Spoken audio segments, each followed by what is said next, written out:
Hello, I'm Harry Riley. Welcome to Harry's 10-Minute Tales.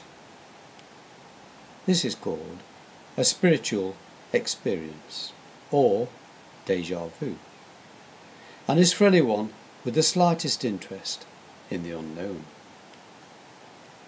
First of all, let me say that I was baptised in the Church of England, but I've since acquired no great religious leanings or spiritual convictions. If there is a God up there, I cannot think why he would want to concern himself with our short little lives. My mother was of Irish Catholic extraction and eloped from a nunnery to marry my father, the son of a Methodist lay preacher in a small Derbyshire village. I mention this only to illustrate the possible religious contradictions of my simple origins. During the summer of 1982, when I was fit and in my early 40s, I was recruited as a salesman for T.C. Thompson, a large Manchester engineering works manufacturing the Thomson Crown and Regal lithographic machines, now sadly defunct. And then, supplied with a new company car and a set of road maps, I was told to go to it and bring in lots of serious customers for on-site factory demonstrations of the many virtues of the British printing press. My working day was to be a mixture of fixed appointments and some cold calling. One day I was in Stoke-on-Trent, one of the English Staffordshire pottery towns, on business, and with a free couple of hours, having already fulfilled my quota of appointments, I decided to hunt around for printing works in the back streets of the town. To me, this was the fun part of the job, never quite knowing what I might turn up and if this day might bring me the big order. I had never been to this region before and had no connections, friends or relatives living there, it being a good many miles away from my hometown. As I parked up and walked further from the centre, I saw the streets were lined with rows of neat back-to-back houses. Turning a corner, I became rooted to the spot. The hairs on the back of my neck stood up, and I felt a cold chill running down my spine. Looking to one side, my gaze was drawn to a small, red brick terraced house with a grey slate roof that showed no outward signs of having been modernised, unlike some of the others in the street. I instinctively recognised this dwelling as familiar. I knew this house. The feeling was so intense, it was deja vu. And yet in truth I also knew I'd never been to this house before.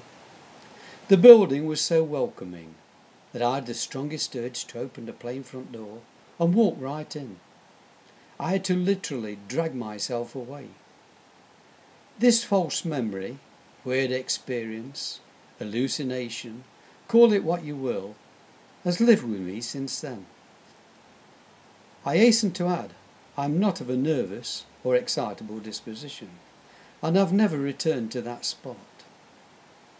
Science has given us many answers, but it cannot explain away everything. For instance, we know that gas and electricity are all around us, but we cannot see either. I've since learned that over half the population have had this phantom feeling of deja vu at some time in their lives. With some folk it has happened as a repeat conversation, and with others it has been just like mine. As it was a very personal sensation, I was totally perplexed, unclear what to make of it, if anything at all. But the memory of that house got stronger as the years went by, and so to exorcise the demon and to try my hand at something entirely new, I eventually decided to write a novel that I called Sins of the Father, whilst building my own experience into the plotline. The main character of the story is James Parker, a young doctor who feels very close and protective towards Rosie, his crippled younger sister. When she becomes hooked to a man the doctor believes to be a psychopathic killer, He is terrified for her safety, and yet no one else believes him. He is very intense, and there are times when he hallucinates. He knows he doesn't have all the answers, and that some things remain a mystery, even to modern medicine, and so he questions if ghosts exist. Rosie is eventually killed, and Brother James takes his own form of retribution for her untimely demise that lands him in the death cell, awaiting the hangman's rope.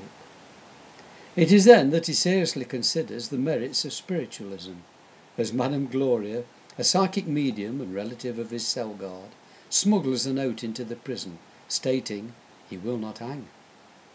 At a time of great stress, he begins to believe his dead sister is watching over him.